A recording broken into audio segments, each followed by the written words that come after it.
예, 안녕하십니까. 저는 하나증권에서 2차전지 산업을 분석하고 있는 김현수라고 합니다. 오늘은 저희 하반기 2차전지 산업에 대해서 어떻게 바라보고 있는지, 그리고 꼭 하반기뿐만이 아니라 좀 장기적으로 봤을 때 지금 2차전지 산업을 어떻게 바라보고 있는지 좀 말씀을 드리겠습니다. 저희 오늘 설명드릴 자료에서 먼저 51페이지 좀 중간부터 보면서 시작을 하게 했습니다. 전기차의 TCO, 즉 총 소유 비용과 관련된 그래프인데요. 여기 나와 있는 것처럼 아직 전기차는 TCO 관점에서 매력도는 내연기관차 대비 떨어집니다. 초기 구매 가격이 아직 비싸고요. 그리고 오른쪽 그래프에 나온 것처럼 텍사스 같은 경우는 유가가 워낙 싸기 때문에 총 소유 비용 관점에서도 내연기관차가 더 매력적인 상황입니다. 그래서 이 세부 수치에 대해서는 이따가 좀 말씀을 드리고요. 그래서 정책이 필요합니다. 그러니까 전기차는 여전히 경제성은 좀 떨어지거든요. 소비자 입장에서도 그렇고 공급자 입장에서도 마찬가지입니다. 그래서 정책적인 지원, 예를 들어서 전기차 보조금이라든지 혹은 규제를 통해서 연비 규제, 배기가스 규제를 강화한다라든지 이런 규제가 상당히 중요한 산업입니다.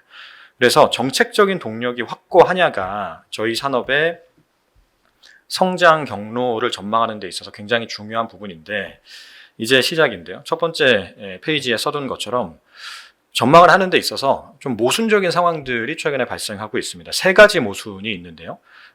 두 가지 모순은 저희 배터리 섹터 입장에서 좀 부정적인 부분이고요.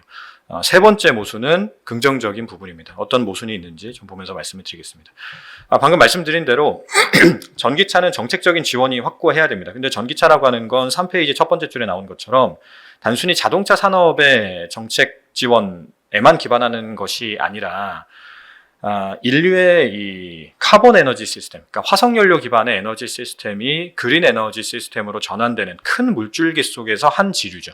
그러니까 전기차 하나만 가는 게 아니라 그린 에너지 시스템으로, 탈탄소 시스템으로 넘어가는 큰 물줄기 속에서의 한 지류고요. 그래서 단순히 전기차 산업의 정책 지원만 봐서는 안 되고 근본적인 탄소 중립 정책, 탈탄소 정책의 당위가 확고한지를 먼저 봐야 합니다. 그런데 이게 단순히 그 3페이지 그래프에 나온 것처럼 기후변화에 대응하기 위해서 탈탄소 하느냐, 그렇게 보진 않습니다. 이 그래프는 많이 보셨을 그래프인데 지구 계속 뜨거워지고 있다는 거죠. 굉장히 빠른 속도로 지구 평균 표면 온도가 상승하고 있습니다. 그런데 인류가 단순히 이런 기후변화 위기에 대응하기 위해서 후손들에게 더 나은 미래를 물려주기 위해서 숭고한 목적만을 위해서 탈탄소 하느냐, 그렇지 않다라는 거죠. 5페이지 첫째 줄에 나온 대로 선진국 입장에서는 탈탄소로 넘어가는 데 있어서 경제적인 실익이 분명하게 있습니다. 그렇기 때문에 구조적이다라는 것이고요. 그 경제적 실익은 뭐냐? 물가, 에너지 안보, 중국 견제로 구체화될 수가 있습니다. 첫 번째 물가는 무슨 얘기냐? 이상적인 조건 하에서는 재생에너지가 싸다라는 거죠. 여기 나와 있는 건 이상적인 조건 하에서 LCOE, 균등화 발전 원가입니다. 그러니까 쉽게 얘기하면 전력 가격이죠. 전력 원가가 화석 에너지 대비해서 태양광이나 풍력 발전이 싸다라는 겁니다. 세 번째 줄에 나온 것처럼 메가와트아워당 LCOE 평균 가격을 보면 $20대입니다. 근데 원유 채굴이나 석탄 같은 경우는 그 3배 이상이죠. 3, 4배 이상입니다. 그래서 이상적인 조건에서는 재생에너지가 싸기 때문에 여기 6페이지 그래프에 나온 것처럼 미국이나 유럽 입장에서는 물가 상승 부분의 상당 비중을 차지하는 이 에너지 가격이 낮아지게 되면 근본적인 물가 상승 압력을 완화시킬 수가 있다는 거죠. 인플레이션 감축법이 대표적인 사례입니다. 이거는 막대한 돈을 쓰겠다라는 재정 정책인데 제목에 나와 있는 것처럼 인플레이션을 감축하겠다라고 하잖아요. 그러니까 경제 원론만 기억을 하더라도 뭔가 아이러니한 법안명입니다. 돈을 써서 인플레이션을 잡겠다. 근데 거기에 답이 있다라는 거죠. 우리의 이 탄소 경제 시스템을 재생에너지 시스템으로 넘김으로써 근본적인 물가 상승 압력을 완화시키겠다. 친환경 시스템으로 넘어가서 물가 상승 압력을 완화시키겠다라는 것이고요. 말씀드린 것처럼 탈탄소의 당위가 일단 1차적으로 여기에 있습니다. 두 번째는 에너지 안보입니다. 여기 나와 있는 건 천연가스 가격 그래프인데요. 급등했던 시기는 다들 아시다시피 전쟁이 터졌던 시기였고 지금도 전쟁은 지속 중입니다.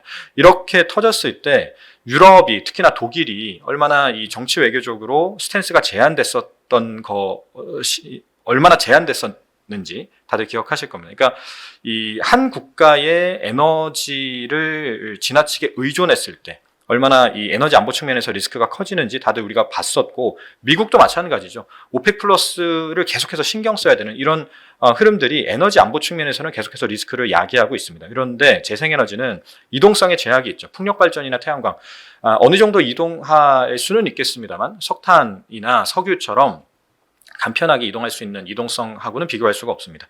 그렇기 때문에 재생에너지는 우리 국가 내에 설치해야 됩니다. 해당 권역 내, 경제 권역 내에 발전 시설을 설치를 해야 되거든요. 그게 자연스럽게 에너지 조달의 독립성 확보로 이어진다라는 것이죠. 그래서 에너지 안보 측면에서의 당위도 있고요. 세 번째는 중국 견제입니다. 어쩌면 이게 진짜 가장 큰 이익이 될 수가 있죠. 지금 글로벌 탄소 배출량 보게 되면 압도적으로 1위가 중국이죠. 중국의 작년 배출량이 2, 3, 4, 5, 6이 합친 것보다도 많습니다. 그래서 지금의 이런 탄소 경제 시스템을 잘 활용한 이후에 점진적으로 탄소 감축을 먼저 한 쪽이, 예를 들어서 미국이랑 유럽이 세 번째 줄에 나온 것처럼 2050년까지 탈탄소 하겠다라는 건데, 2050년 탈탄소에서 먼저 탄소 배출 많이 하는 쪽에다가 차별적인 관세를 부과한다라든지, 이미 이 첫째 줄에 나온 대로 탄소 국경 조정 제도가 그런 사례죠. 그러니까 탄소와 관련된 어떤 이 차별적인 대응을 한다라고 했을 때는 제일 큰 타격은 중국일 수밖에 없습니다. 자연스럽게 중국 견제 효과가 발생한다라는 것이죠. 그래서 드리고 싶은 말씀은, 이 전기차 관련된 친환경 정책, 이 탈탄소 정책이라고 하는 건 단순히 우리가 어떤 이타심에만 기반해 있는 것이 아니라 후손들에게 더 나은 미래를 물려줘야 된다라든지, 이런 숭고한 목적, 이타심에만 기반하는 것이 아니라 물가 상승 압력을 완화시킨다라든지, 그리고 에너지 안보 측면에서의 독립성을 확보한다라든지, 그리고 중국을 견제한다라든지, 이런 이기심에 근거한 실질적인 경제적인 실익이 있기 때문에 구조적이다라고 보고 있습니다. 그런데 여기서부터가 본론인데요. 금리 상승으로 인해서 첫 번째 당위에 모순이 발생하고 있다라고 보고 있습니다. 이 왼쪽에 나와 있는 그래프 보시면 아시다시피, 이 서브프라임 이후에 2000년대 후반에 금융위기 터지고 나서, 그리고 팬데믹까지 이어져 오면서 역사상 최저금리가 상당 기간 유지됐었습니다. 물론 2010년대 후반에 잠깐 올라갔긴 했었습니다만 팬데믹 오면서 다시 제로금리로 빠졌었죠. 이러면서 무언가 새롭게 프로젝트를 진행하는 것들의 경제성이 크게 확대됐었고, 재생에너지가 대표적이죠. 여기 나온 것처럼 2010년대 같은 경우는 금리도 낮았었고 물가 상승률도 낮았었습니다. 그러면서 장기 무위험 이자율이 마이너스였고요. 그러면서 신재생에너지 같은 신규 프로젝트들의 경제성이 크게 증대됐습니다. 그러니까 차입 비용이 실질적으로는 마이너스. 그러면 뭔가 새롭게 투자하기가 좋죠. 그 시기에 이 신재생이라고 하는, 친환경이라고 하는 담론이 엮이면서 상당한 경제성을 얻었던 게 사실입니다. 그런데 다시 금리가 올랐죠. 지금 20년 내 최고치까지 올라와 있고, 지금 9월 인하설, 11월 인하설 있습니다만, 많이 하면 25bp 인하하겠죠. 그러니까 다시 제로금리로 가서 또 한 10년 가는 이런 시기를 우리가 지금 단기간 내에 기대할 수 없다라는 것은 분명해 보입니다. 빠지더라도 이전보다는 높은 수준, 제로금리보다는 훨씬 높은 수준의 금리가 유지가 될 텐데, 그러면서 받는 타격은 여기 나온 것처럼 재생에너지 쪽이 좀 더 크다라는 거죠. 무위험 이자율이 2%포인트 상승하면 아까 보여드렸던 이 발전 원가가 풍력이나 태양광 쪽은 20% 정도 상승하고요. 가스는 10% 정도 상승한다라는 결과가 나오고 있습니다. 왜 그러냐? 두 번째 줄에 나온 것처럼 화석에너지는 기존 프로젝트를 확장하는 게 대부분입니다. 유정을 조금 더 디벨롭한다라든지, 광산을 조금 더 확대한다라든지, 그렇게 하면 되는데, 이 재생에너지 쪽은 완전한 신규 설치가 대부분이죠. 그러다 보니까 차입 규모도 훨씬 크고요. 그러니까 전체 필요한 돈 대비 차입 규모가 훨씬 더 큰 프로젝트들이 주를 이룹니다. 그리고 재생에너지 쪽은 아직은 영세한 기업, 영세하다라기보다는 규모가 훨씬 작은 기업들이 대부분이기 때문에 차입 비용도 훨씬 더 많죠. 그래서 금리 상승 시의 타격을 재생에너지 쪽이 더 많이 받고 있고요. 그러면서 1차적인 모순이 발생하고 있다는 거죠. 뭐냐면 아까 잠깐 보여드린 대로 재생에너지가 싸다라는 거잖아요. 근데 이건 이상적인 조건 하에서, 그리고 금리가 낮을 때 워킹했던 논리입니다. 그런데 지금은 금리가 올라왔잖아요. 그러면서 이렇게 캐피탈 코스트가 우측으로 이동합니다. 재생에너지 쪽의 캐피탈 코스트가 더 늘어나게 되고요. 반면에 화석에너지의 캐피탈 코스트 장점이 부각되는 시기입니다. 그래서 모순이 발생한다는 거죠. 우리가 탈탄소 왜 하냐? 1차 목적 중에 하나가, 그리고 대표적으로 미국이 얘기하는 것 중에 하나가 물가 상승 압력을 근본적으로 완화시키겠다라는 것이었는데, 금리 상승으로 인해서 탈탄소의 1차적인 당위, 물가 상승 압력을 완화시킬 수 있다라는 당위가 이전보다는 훼손되어 있다라는 겁니다. 그러면 이걸 정책으로 메꿔주면 되는데, 정책을 결정하는 기후변화에 대한 여론 민감도가 이전보다 약화됐다라는 것도 리스크입니다. 무슨 얘기냐면, 지금 금리는 왜 올랐냐? 물가가 올라가니까 이제 그거에 대한 대응으로 금리를 올린 거잖아요. 그러니까 물가가 급격하게 상승을 했고, 그리고 유럽 같은 경우는 전쟁으로 인해서 상당히 큰 문제들이 발생하고 있습니다. 그러면서 나타나고 있는 변화가 뭐냐면 기후변화에 대한 여론 민감도가 약화되고 있다는 거죠. 보시게 되면 여기 왼쪽 그래프, 15페이지의 왼쪽 그래프 봐주시면 전 세계가 당면한 문제 중에 가장 심각한 문제가 뭐냐라고 유럽 회원국들 대상으로 여론조사를 해보면 2019년에는 기후변화라고 응답한 비중이 24%였습니다. 최근에는 이게 17%로 떨어졌고요. 미국도 마찬가지입니다. 기후변화 문제를 다루는 걸 좀 중요한 문제로 다뤄야 된다라고 응답한 비중이 2018년에 44%, 최근에는 37%로 떨어졌고요. 독일도 비슷한 게 녹색당은 정당명에서도 볼 수 있듯이 친환경 정책을 중시하는 정당입니다. 2021년에 정당 지지율이 25%였고 독일 1당이었습니다. 1당의 지지율을 보여줬습니다. 그런데 지금은 13%까지 떨어지면서 4위까지 떨어져 있는 상태입니다. 영국도 비슷해요. 기후변화 위기가 미디어에 의해 과장됐다라고 응답한 비중이 2020년에 14%, 최근에는 24%로 떨어졌고요. 그리고 현재 지지율 구도상 유럽 의회 의석수가 또 크게 변화할 것으로 예상이 됩니다. 이번 달에 이제 유럽 의회 선거가 있는데 친환경 정책을 지지하는 정당들인 그린이나 리뉴 유럽이 기존 의석 대비해서 한 10%에서 15% 정도 의석수가 감소할 것으로 예상이 되고요. 반면에 경제나 안보를 중시하는 우파 정당들의 합산 의석수가 15% 정도 증가할 것으로 보고 있습니다. 이거를 갑자기 왜 말씀을 드렸냐면 아까 말씀드린 대로 전기차나 친환경 프로젝트가 지금 경제성이 떨어지고 있다는 말이에요. 금리 상승 그리고 여러 가지 이슈로 인해서.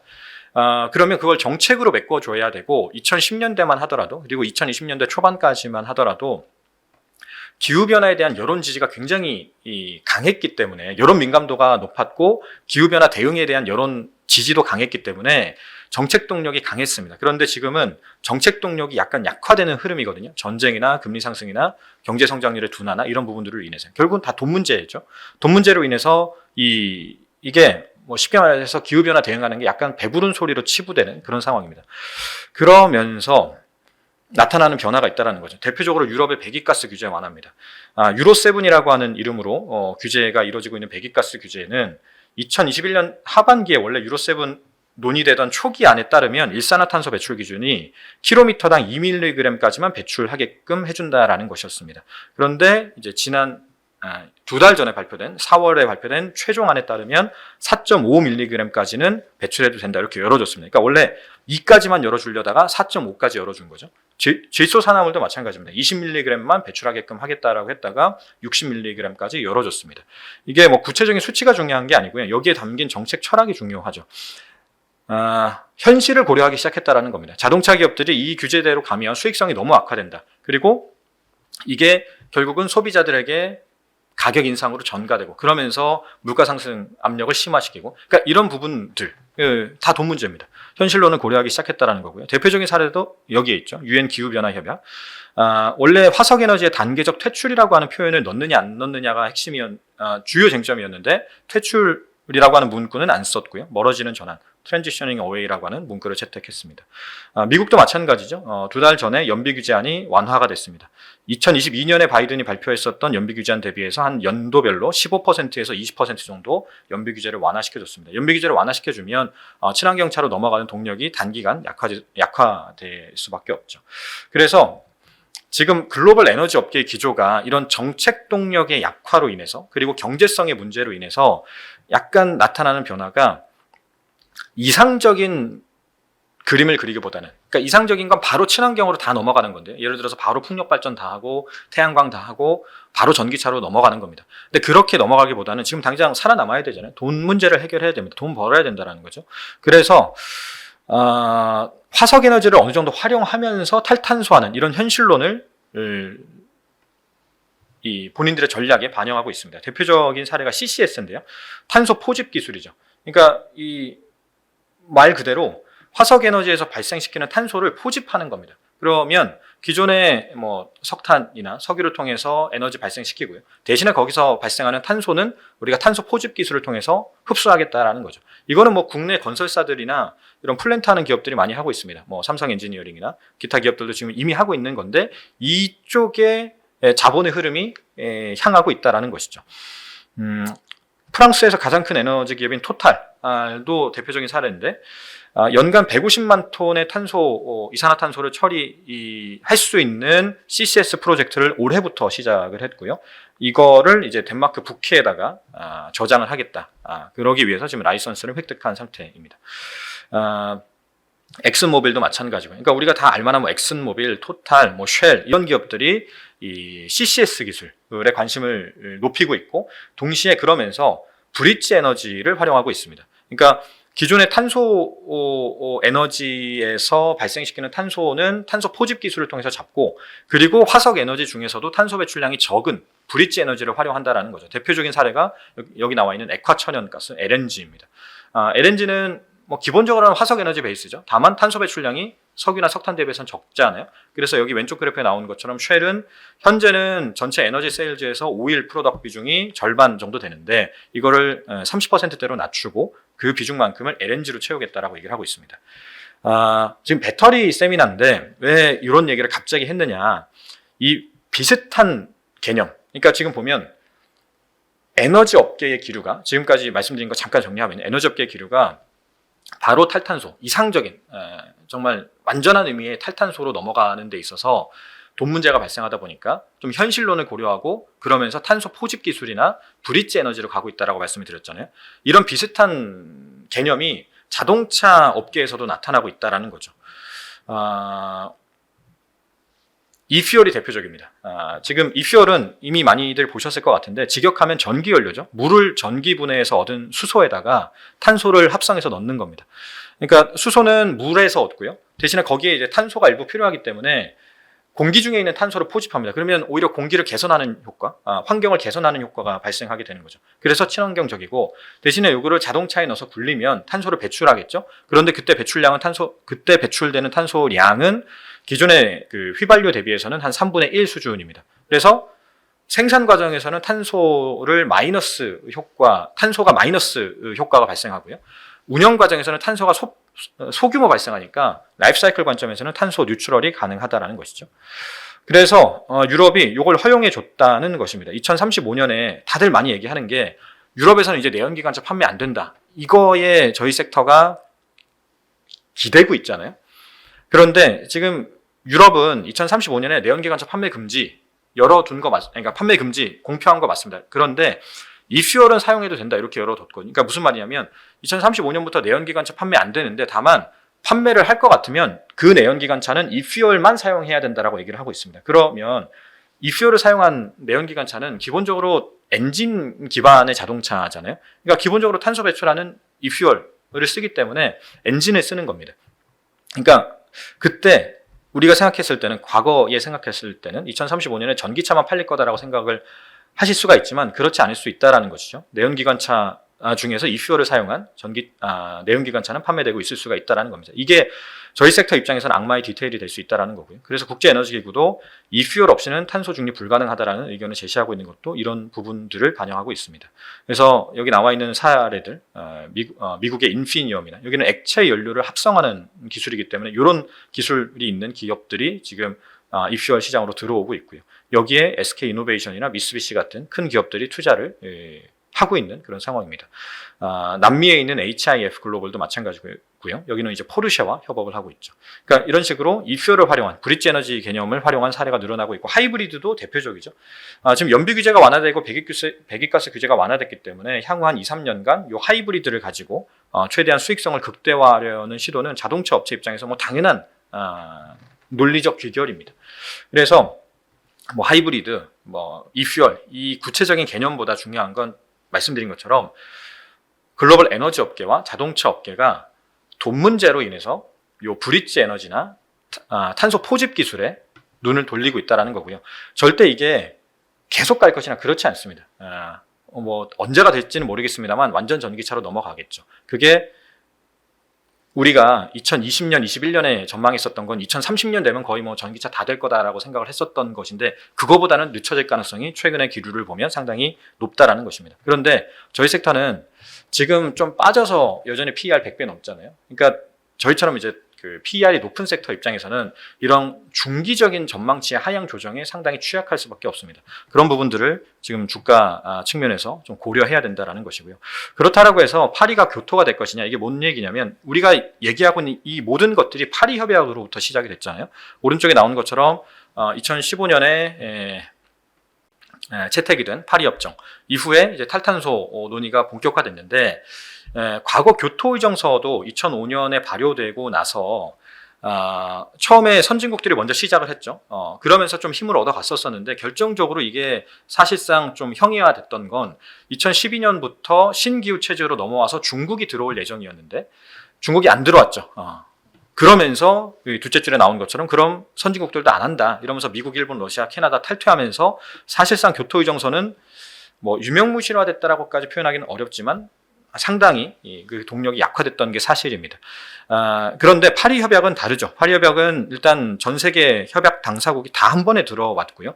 그리고 그때와 달리 중국을 견제해야 된다라는 담론이 미국과 유럽 입장에서 워낙 강하고, 그리고 물가 상승이나 에너지 안보 측면에서의 리스크가 이전보다 커졌기 때문에 절대 파리 협약이 교토 의정서처럼 될 거다라고 보지는 않습니다. 그런데 여기 세 번째 줄에 나온 것처럼 유럽이 계속 강조하는 건 탄소 감축 노력이 경제 성장과 배치되지 않아야 된다라는 것인데 2020년대 초반까지만 하더라도 금리가 제로 금리, 실질 무위험 위자율은 마이너스 금리였던 시기에는, 그리고 기후 변화에 대한 여론 민감도가 굉장히 강해서 정책 지원이 강했던 시기에는 탄소 감축 노력과 경제 성장 을 위한 노력이 서로 상충되지 않았었는데 지금은 상충되고 있기 때문에 상당한 속도 조절이 불가피하다라는 것입니다. 그래서 여기 나온 것처럼 이게 다 돈 문제라는 거죠. 미국의 존 케리 기후특사, 과거 미국 대선 후보였고 최근까지 미국 기후특사였었던 존 케리가 얘기하는 게 친환경 문제는 다 돈 문제고, 그런데 언급했던 게 우리는 돈이 없다. 이게 상징적인 표현이죠. 그러니까 돈 문제 앞에, 이게 계속 강조드리지만 절대 거꾸로 가지는 않을 겁니다. 회개하지 않으나 돈 문제 앞에 친환경이나 전기차 관련된 정책의 속도 조절은 불가피하다. 에너지 전환 비용에 그러니까 에너지 전환을 본격화했었던 시기가 2010년대 중후반부터 2015년에 폭스바겐 디젤 게이트 터지고 파리 협약이 발효되고 유엔이 탄소 중립 선언하고 미국에서는 바이든 대통령이 취임하면서 파리 협약에 복귀하고 이러면서 에너지 전환이 막 가속화됐단 말이죠. 근데 그 과정에서 돈을 썼습니다. 그리고 그 청구서가 이제 하나둘씩 날아들기 시작하는데 생각했던 것보다 청구서가 많이 나온다라는 거죠. 그러면서 속도 조절이 불가피하다라는 거고요. 그래서 첫 번째 모순, 돈의 모순을 해결하는 시간이 필요하고, 두 번째는 경제 안보입니다. 요거는 이미 많이들 보셨을 것이기 때문에 간단하게 결론만 말씀을 드리면 이 그래프인데요. 이것도 많이 보셨을 겁니다. 배터리 밸류체인 같은 경우는 중국의 공급망 패권이 매우 강하죠. 유럽 같은 경우는 더더욱 그렇습니다. 유럽은 지금 유럽 전기차 배터리 시장 내에서 중국 기업들의 점유율이 40%입니다. 2020년 전후에는 10%가 안 됐었거든요. 그런데 이게 3, 4년 사이에 40%까지 올라온 상황입니다. 그러니까 이런 부분들, 뭐 광물 공급망은 말할 것도 없고 배터리 셀만 보더라도 유럽은 지금 중국의 패권이 굉장히 강해진 상황. 이게 에너지 안보 측면에서의 리스크를 야기시키잖아요. 더 확대시키잖아요. 그러니까 아까 우리가 탈탄소 왜 하냐, 다시 그 얘기로 돌아가 보면 맨 처음에 물가 상승 압력 완화시키기 위해서 한다라고 그랬고, 두 번째는 에너지 안보 측면에서의 독립성을 확보하기 위함이라고 했습니다. 재생에너지, 즉 그 풍력 발전이나 태양광 발전으로 넘어가면 자연스럽게 에너지 조달의 독립성을 확보할 수 있다. 뭐 맞는 얘기인데, 문제는 그런 풍력 발전이나 태양광 그리고 전기차 모두 배터리라고 하는 기초 자산을 필요로 합니다. 그런데 그 배터리, 그러니까 재생에너지 시스템, 전기차 시스템을 가능케 하는 이 배터리의 공급망을 봤더니 여기 나온 대로 광물 밸류체인 그리고 배터리 셀 밸류체인, 중국의 패권이 막강하다라는 거죠. 그러면 여기에서 또 모순이 발생합니다. 경제안보, 에너지안보를 확보하기 위해서 탈탄소하려고 봤더니 배터리 때문에 에너지안보 리스크가 더 커지는, 중국에 대한 의존도가 높아서 에너지안보 리스크가 더 커지는 그런 모순적인 상황이 발생하고 있다는 것이죠. 그래서 지금 미국은 49페이지에 나온 것처럼 IRA를 통해서 굉장히 엄격한 조건을 부여하고 있죠. 이게 돼야 전기차 지원하겠다, 전기차 보조금 주겠다라는 겁니다. 이게 한국 배터리 섹터 입장에서는 충분히 좋은 부분입니다. 그러니까 중국이 그만큼 배제된다라는 거니까 좋은데, 반대로 그만큼 수요에는, 급격한 수요 개선을 야기하기에는 좀 한계가 있다는 거죠. 아직 우리가 중국과 같은 광물 공급망을 확보하지 못했기 때문에 배터리 판가나 그리고 소재 판가는 중국 대비 비싸다라는 것은 엄연한 사실입니다. 그렇기 때문에 그러면 이게 당연히 전기차 판가 인하에도 부정적으로 영향을 줄 거고요. 그러면 수요에도 부정적으로 영향을 줄 수밖에 없습니다. 그리고 애초에 수요 보조금 조건 자체가 굉장히 타이트하기 때문에 해당되는 모델 대수도 이전보다는 조금 더 줄어들 가능성이 높고요. 그래서 미국과 유럽 입장에서는 그들이 생각했을 때 안전하다라고 하는 공급망이 확보되기 전까지는 전기차 지원 정책의 속도 조절이 불가피하다라는 겁니다. 그래서 두 가지 모순. 51페이지 첫째 줄에 써둔 것처럼 처음에 말씀드린 게 돈의 문제를 해결하기 위해서 탈탄소를 했으나 최근에 금리 상승이나 기후변화에 대한 여론 민감도가 약화되면서 오히려 친환경 정책을 드라이브를 거는 것이 재생에너지 시스템으로 넘어가고 전기차로 넘어가는 것이 더 큰 돈 문제를 발생시키는 그런 모순이 있고요. 에너지 안보 측면에서의 리스크를 해소하기 위해서 탈탄소하려고 봤으나 그 에너지 안보 측면에서의 리스크를 오히려 배터리 공급망이 더 키우는 그런 모순이 있기 때문에 이것도 역시 해소하는 과정에서의 정책 속도 조절이 불가피하다는 겁니다. 그러니까 미국과 유럽이 에너지 전환을 궁극적으로 할 건데 에너지 전환과 에너지 안보 측면에서의 이익 비례, 이게 이제 어떤 상대적인 비교를 할 거다라는 것이죠. 그랬을 때 에너지 전환의 이익이 더 크냐, 에너지 안보 측면에서 훼손되는 이익이 더 크냐. 지금은 에너지 안보 측면에서의 훼손되는 이익이 더 크다라는 거고요. 에너지 전환 과정에서의 실질적인 이익이 또 아까 말씀드린 것처럼 돈 문제로 인해서 약화되고 있다는 겁니다. 그래서 정책 속도 조절이 불가피한데 그러면 53페이지 세 번째 줄에 써둔 것처럼 우리가 계속 그러면 이런 정책 지원에만 기대야 되느냐? 그러면 결국 미국 대선 지지율 추이만 봐야 되고 유럽 의회 선거 결과만 봐야 되고 이렇게 계속 그쪽만 바라봐야 되느냐? 당분간은 어쩔 수 없습니다. 지금은 정책 지원을 바라봐야 되기 때문에 이 추이가 굉장히 중요한데 그러나 장기적으로는 그렇지 않다라는 거죠. 배터리만의 내생 변수가 있다는 겁니다. 그러니까 전기차 산업, 정확하게는 자동차 산업만의 배터리 수요 성장을 이끌어낼 수 있는 내생 변수가 있다는 거죠. 그러니까 지금은 기후변화, 환경 이런 외생 변수가 자동차 산업에 영향을 주고 있고 그게 배터리 수요를 끌어가는 거잖아요. 그러니까 그러다 보니 이 외생 변수를 결정하는 정책이나 금리나 이런 걸 봐야 되는 건데 근데 자동차 산업만의 내생 변수, 내생 동력이 있다라는 거죠. 그게 뭐냐? 기술입니다. 갑자기 뭔 기술 얘기냐? 잠깐 다시 큰 틀로 올라와서요. 자동차 산업에서 또 한 가지 모순이 있습니다. 그러니까 방금 말씀드린 대로 정책 지원도 약화되고 돈도 안 된단 말이죠. 지금 포드가 전기차에서 연간 적자가 7조입니다. 연간 순이익이 13조인 회사인데 전기차로만 7조 적자고요. 그리고 내연기관차 판매할 때 지금 보면 현대차도 그렇고 유럽의 업체들도 그렇고 일반 내연기관차 혹은 하이브리드 하면 하이브리드는 지금 영업이익률이 10% 이상 나온다라고 하거든요. 전기차는 대부분 적자 아니면 정말 잘해야 BEP입니다. 그러면 이거 하는 게 단순히 기후변화 때문이라면 지금 기후변화 대응 정책도 약간 속도 조절에 들어서는데 전기차 드라이브를 걸 요인이 없는데도 여기 나온 것처럼 여전히 전기차 올인을 외치고 있습니다. 뭐 속도 조절은 좀 있습니다만 2030년 기준으로 전기차 목표 25%에서 80% 여전히 확고하고요. 스텔란티스 CEO 최근에 인터뷰 했었던 거 보면 이럴 때 우리는 올인한다. EV 올인하겠다. 한 번 더 강조하고 있습니다. 이것도 하나의 모순적인 상황이죠. 왜 할까? 이게 내생 변수 때문이라는 겁니다. 무슨 내생 변수냐? 기술이라는 건데 자율주행 얘기입니다. 갑자기 기술 발전을 왜 얘기를 하냐? 57페이지에 나온 대로 기술 발전의 역사를 생각해보면 자율주행으로 넘어가는 것은 필연적인 미래라는 것인데 이게 전기차의 수요 성장 동력이 될 수 있다는 거죠. 무슨 얘기냐면 좀 큰 얘기를 잠깐 하고 넘어가겠습니다. 라디오나 전화기 혹은 뭐 TV, PC, 스마트폰 모두 단순히 인간이 살아가는 데 있어서 어떤 편리함을 증대시켜 줬다라든지 단순한 편의성 증대를 해주는 것으로 그런 기술 발전이었다라고 해석을 하면 본질에 가까운 해석은 아니다라고 보고 있습니다. 기술 발전의 역사, 이런 라디오나 전화기의 개발은 인간이 갖고 있는 가치 중에 가장 유한한 가치인 시간 가치, 이 시간이라고 하는 가치를 극대화시켜주는 역사였다라고 보거든요. 예를 들어서 라디오 전화기, 이거는 정보를 획득하기 위해서 이동을 과거에는 했었어야 됐잖아요. 뭐 새로운 정보를 얻기 위해서. 그런데 라디오나 전화기는 이런 정보를 획득하는데 이동해야 되는 시간을 크게 단축시켜준 획기적인 기술이었고요. TV도 마찬가지입니다. 라디오나 전화기는 볼 수가 없었잖아요. 그래서 뭔가를 보려면 과거에는 거기를 가서 이동해서 봤었어야 되는데 TV는 이렇게 정보를 보기 위해서 이동해야 되는 시간을 또 비약적으로 단축을 시켜줬던 것이고요. PC, 컴퓨터는 정보를 가공하기 위해서 우리가 뭔가 써야 되는 시간들을 크게 단축시켜줬고, 스마트폰은 이 모든 시간들, 정보를 획득하고 보고 가공하고 이동하는 모든 시간을 단축시켜줬던 킬러 어플리케이션이었습니다. 그런데 아직 정복하지 못한 기술이 있죠. 아직 정복하지 못한 시간이 있습니다.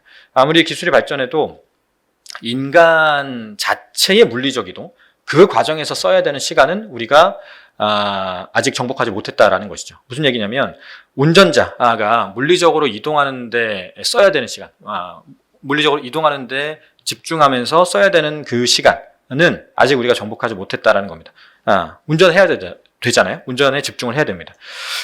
그래서 이 시간은 아직 우리가 정복하지 못한 시간인데, 자율주행 기술은 이 아직 정복하지 못한 시간을 우리가 가져올 수 있다라는, 시간 가치를 극대화시켜주는 기술이라는 것이고요.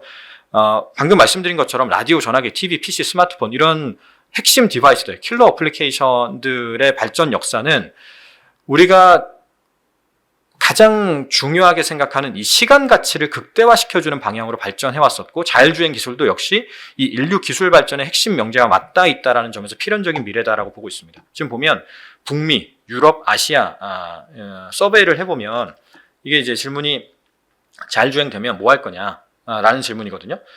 그 20%에서 16%, 그러니까 20% 내외 정도는 계속해서 운전에 집중하겠다, pay attention 하겠다라고 응답을 하고 있고요. 반면에 나머지는 대부분이 뭐 잠을 자겠다, 혹은 뭔가 이제 외부와 커뮤니케이션을 하겠다, 쓰겠다, 읽겠다, 쇼핑하겠다, 이렇게 응답을 하고 있거든요. 그러니까 시장의 니즈가 명확하게 있다라는 거죠. 자율주행이 열렸을 때 뭔가 새로운 가치들이 충분히 창출이 될 거다라는 겁니다. 이 얘기를 갑자기 왜 드렸느냐? 그러면 전력 소모량이 증가한다라는 거죠. 자율주행 레벨이 1단계였을 때, 이게 한 5, 6년 전이죠. 그러니까 초기 단계니까 뭐 그 이전이라고 봐도 됩니다. 레벨 1일 때 소비 전력이 10W 미만이었습니다. 그런데 이게 이제 뭐 아주 최근도 아니고 레벨 2에서 레벨 3면 한 2년 전 정도 제품인데요. 테슬라 FSD2나 엔비디아의 페가수스, 이런 제품군들이 쓰는 전력이 100W에서 800W 정도입니다. 그리고 이제 더 올라가겠죠. FSD3도 나올 거고 자율주행 레벨도 3, 4, 5 갈 겁니다. 그렇게 되면 연산 속도는 이게 산술급수적으로 증가하는 게 아니라 기하급수적으로 증가하죠. 그러면서 소비 전력 역시 그거에 비례해서 증가하는 것은 뭐 필연적입니다. 즉 이런 정도의 전력 소비면 기존의 내연기관차의 납축 전지로는 감당하기가 어렵다라는 거죠. 상당한 비효율이 발생하게 될 겁니다. 그래서 기존의 리튬이온 납축 전지에서 넘어와서 리튬이온 전지급의 전력 출처가 필요하다라는 것이고요. 그래서 메르세데스 부사장도 최근에 언급을 했었죠. 우리가 오토노머스 하려면, 그러니까 자율주행 자동차 하려면 일렉트릭으로 가야 된다, 전기차로 가야 된다, 그래야 메이크센스하다, 그래야 말이 된다라고 얘기를 했습니다. 그러니까 이 자율주행을 구현하는 데 있어서 막대한 전력이 발생하게 되고, 그 과정에서 전력 효율성 증대가 필요하고, 그 과정에서 또 더 많은 전력이 필요합니다. 그러면 애초에 구동을 전력으로 하는 전기차 배터리, 전기차가 필요하다는 거죠. 그러니까 여기 나와 있는 것처럼 전력원과 동력원이 통일이 되어야 에너지 효율의 극대화가 가능하고, 또 동시에 동력원조차도 배터리에서 전력을 통해서 얻는 것이기 때문에, 그러면 전력원 자체가 굉장히 큰 거잖아요. 그 정도 되어야 자율주행 구현이 가능하다라는 것이죠. 여기 보시게 되면 전기차의 전력 효율성은 73%로 나오고요. 일반 이제 내연기관차 같은 경우는 13%로 나옵니다. 당연하죠. 내연기관차는 전력을 그렇게 쓸 필요 없잖아요. 전력 효율성이 그렇게 중요하지 않습니다. 그래서 동력은 휘발유 통해서 엔진을 구동시켜서 휘발유 통해서 얻는 거고, 거기에서 필요한 전력은 우리가 납축전지 통해서 얻는 거잖아요. 그러니까 분리가 되어 있고, 전력원과 동력원이 분리가 되어 있고, 그 과정에서 발생하는 비효율이 있고, 그리고 애초에 꺼내 쓸 수 있는 전력원도 굉장히 적죠. 그 과정에서 에너지 효율의 비효율성도 다시 한번 커지는 것이고요. 근데 전기차는 그렇지 않다라는 것이고, 그래서 우리가 자율주행을 필연적인 미래다라고 본다라면, 전기차는 자율주행을 구현하기 위한, 미래 자동차를 구현하기 위한 전제 조건이다라는 점에서 전기차도 역시 필연적이다라는 것입니다. 그리고 자율주행은 아까 잠깐 보여드린 것처럼 수많은 서비스 매출을 발생시키게 될 거거든요. 우리가 과거에 전화기도 그랬지 않습니까? 그냥 통신수단이었던 전화기가 이제는 뭐 모든 걸 하죠. 커뮤니케이션, 뭐 보는 거, 읽는 거, 뭐 사는 거, 모든 걸 합니다. 그러면서 정말 엄청난 서비스 매출이 발생했던 것과 마찬가지로 자동차도 그럴 거다라는 겁니다. 그래서 자동차 산업은 이제 자동차 기업들이 단순히 제조 기반의 산업을 보는 게 아니라 서비스 매출 시장을 보거든요. 예를 들어서 여기 세 번째 줄에 나오는 것처럼 지금 제조 기반 자동차 산업의 규모가 연간 2,500조 원입니다. 매출 사이즈 합치면 한 2,500조 나오는데요. 뭐 영업이익률 한 5에서 10%짜리 산업이죠. 그러면 이익 규모 기준으로는 한 250조에서 500조 정도 산업입니다. 그런데 서비스로서의 모빌리티 시장, 아까 말씀드린 것처럼 자율주행 열리면 이제 우리가 뭐 CES나 이런 데서 계속해서 봤었던 이 SDV 시장, 소프트웨어 디파인드 비클, 그러니까 소프트웨어로서 자동차가 규정이 된다라는 것이고, 이런 새로운 소프트웨어 매출 그리고 서비스 매출이 발생하게 될 텐데, 그랬을 때 이 모빌리티 에서 서비스, 서비스로서의 모빌리티 시장이 열리게 될 거고요. 이거는 뭐 시장 조사 기관별로 전망치가 정말 상이한데 뭐 1,000조에서 뭐 9,000조 이상 이렇게 보는 데도 있습니다. 그 중에서 그냥 한 군데를 보면 한 2,000조 시장을 보는데요. 그러면 제조 기반 자동차 산업 규모의 버금가는 시장 규모죠. 2,000조 이상의 서비스 매출이 발생한다라고 하면요. 그러면 자동차 기업들 입장에서는 당연히 여기로 눈을 돌릴 수밖에 없고, 뭐 테슬라든 뭐 메르세데스든 현대차든 다들 지금 본인들의 자체 OS를 개발하려고 하고 있고, 소프트웨어를 개발하고, 이런 것들이 다 이 시장을 보고 들어온다라는 겁니다. 그리고 이쪽은 마진율이 훨씬 높겠죠. 지금 제조 기반 자동차 산업, 아까 말씀드린 대로 2,500조의 영업이익률 두 자릿수 넘기기 어려운데, 서비스로서의 모빌리티 시장은 매출 2,000조 그 이상이 될 것으로 예상이 되는데, 영업이익률은 서비스 매출이면 두 자릿수는 당연히 그냥 넘어가겠죠. 이익 규모는 훨씬 더 크다라는 거고요. 그래서 여기를 목표로 지금 자동차 산업이 향하고 있다는 거고, 이걸 구현하기 위한 스케치북으로서의 전기차는 반드시 필요하다는 겁니다. 그러면 우리가 지금 봐야 될 데이터는 뭐냐? 아까 보여드린 대로 트럼프 바이든 지지율 추이, 이건 단기적으로 물론 중요합니다. 유럽 의회 선거 지지율 추이 단기적으로 물론 중요한데, 진짜 봐야 될 건 테슬라의 FSD 주행거리 추이다라는 것이죠. 그리고 테슬라의 AI 트레이닝 캐패시티, 그리고 각 기업들의 자율주행 누적 거리가 얼마만큼 빠르게 늘어나냐, 이게 더 중요하다는 겁니다. 왜냐하면 제목에 써둔 것처럼 전동화 속도를 궁극적으로 결정하는 원인 변수는 자율주행 그리고 AI 발전 속도이기 때문이죠. 지금 보게 되면 테슬라의 FSD 누적 주행 거리가 작년 말 기준으로 7억 마일에서 최근에 12억 마일 돌파했고요. 이게 월간 단위로 거의 1억 마일씩 또 올라가더라고요. 그러니까 아까 잠깐 보여드린 것처럼 기하급수적으로 증가하고 있고, 그 과정에서 일론 머스크가 얘기하는 게 자율주행 누적 거리가 점점 더 길어지고, 그러면서 AI 트레이닝이 필요하다 보니까 엔비디아 H100 GPU 훨씬 더 사와야 된다. 지금까지 한 4만 개 샀는데 앞으로 8만 개 더 사야 된다. 그것도 올해 말까지. 그러니까 지금까지 누적해서 4만 개 샀는데 향후 한 10개월 내에 8만 개를 더 사야 된다는 겁니다. 그러니까 이거를 통해서 얻을 수 있는 건, 지금 H100 GPU는 아시다시피 AI를 구현하기 위해서 반드시 필요한 반도체 칩인데요. 이거를 이만큼 사야 된다는 건 그만큼 AI 트레이닝 속도가 더 빨라지고 있다는 거고, 그게 자율주행 개발 속도의 가속화를 의미한다는 겁니다. 글로벌 반도체 기업이죠. 테라다임도 최근에 언급한 게 자율주행 자동차 하루 굴리면 용량이 한 4,000기가 필요하다는 겁니다. 4,000GB면은 뭐 어마어마한 용량이죠. 한 대가 그렇습니다. 그래서 결국은 이게 다 전력의 문제입니다. 그 주커버그도 최근에 얘기했죠. AI 문제는 결국 에너지 문제다라고 얘기하는 게 저희도 똑같습니다. 자율주행 자동차 문제는 결국 에너지 문제고요. 이러한 막대한 전력 수요, 막대한 용량을 감당할 배터리를 필요로 합니다. 지금 모빌아이 CEO가 최근에 얘기했던 게 2년 내에 완전 자율주행 어느 정도 가능할 것이다 라고 얘기를 했고, 테슬라에서도 FSD 레벨이 계속해서 올라가고 있죠. 이 과정에서의 급격한 전동화, 그 과정에서의 급격한 배터리 수요 증가를 대비할 필요가 있다고 보고 있습니다. 그래서 결국 전동화 속도를 결정하는 원인 변수는 자율주행 개발 속도다라는 거고요. 결론은 당분간은 어려워 보입니다. 그러니까 자율주행 그리고 SDV 정말 저희 입장에서 굉장히 중요한 개념인데, 이게 올해 내년에 오기는 어렵죠. 올해 내년은 아까 보여드렸던 두 가지 모순, 돈의 모순과 에너지 안보의 모순을 해결하는 과정에서의 정책 속도 조절이 불가피하고, 그 과정에서 돈의 문제가 커지기 때문에 실제 수요도 지금 둔화되고 있습니다. 소비도 약화되고 있어요. 그래서 올해 보면 저희의 전망치에 따르면 LG 에너지 솔루션이나 에코프로 BM은 전년 대비 매출이 감소하는 해입니다. 한 번도 감소한 적이 없었는데요. 감소하고 있습니다. 작년만 해도 마찬가지죠. 작년에 예를 들어서 에코프로 BM이 연초에 제시했었던 매출 가이던스가 11조 이상이었습니다. 근데 사실 애널리스트들 추정치는 그거보다 낮았었고, 그럴 만한 이유가 있었죠. 이게 올라갔던 게 다 메탈 가격 상승 때문인 건데, 메탈 가격의 그런 단기 급등은 뭐 빠질 게 뻔했기 때문이거든요. 그 마스크 가격 500원 하던 게 5,000원 갔다가 빠질 거라고 예상하는 것과 같은 이치입니다. 메탈 가격 8불 하던 게 90불 가면 당연히 10불대로 빠지겠죠. 현재 한 12불 정도 되고요.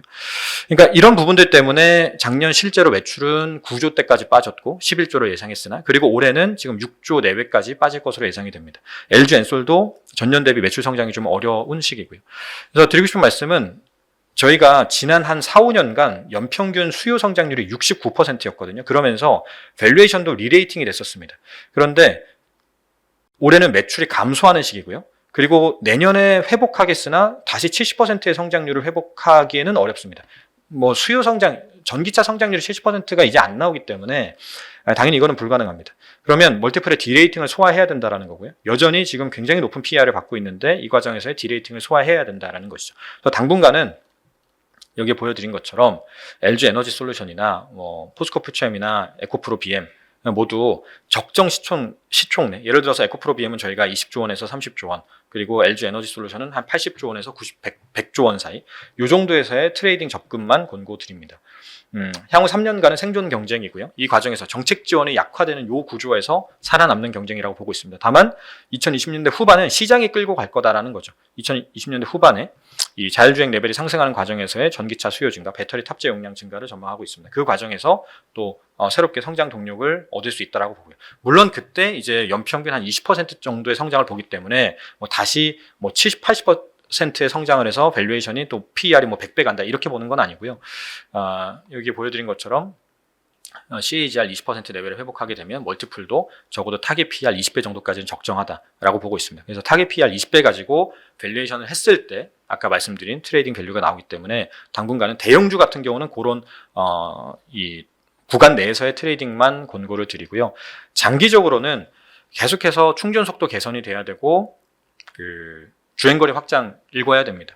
그래서 그런 과정에서 에너지 밀도 개선이나 충전 속도 개선에 영향을 줄 수 있는 첨가제 시장은 저희가 좀 장기적으로 투자해도 된다라고 다른 보고서에서 말씀을 드리고 있는데, 그런 부분들은 좀 장기 투자가 가능한 영역이라고 보고요. 이런 대형주들은 이제 역사적으로 트레이딩 국면에 들어섰다라고 보고 있습니다. 네, 긴 시간 잘 들어주셔서 감사드리고요. 네, 다음에 또 인사드리겠습니다. 네, 들어주셔서 감사합니다.